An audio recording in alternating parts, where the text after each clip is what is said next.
everyone, welcome to Shandong Longzhe machine. Today we are loading our large drum wood chipper to Sri Lanka.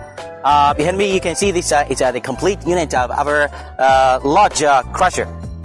This crusher with an 6 meters input chain conveyors. And it's a very steady working for wood logs, wood slabs, wood branches fitting to the large chipper.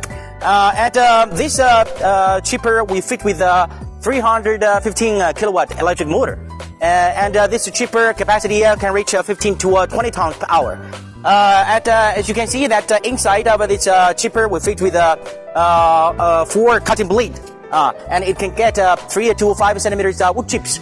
And the bottom discharge conveyors is 4.5 meters, and the output belt conveyors for wood chips is 10 meters.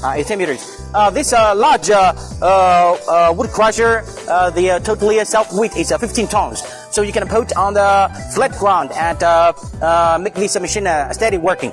Very efficiency and very high output for this type of drum chipper.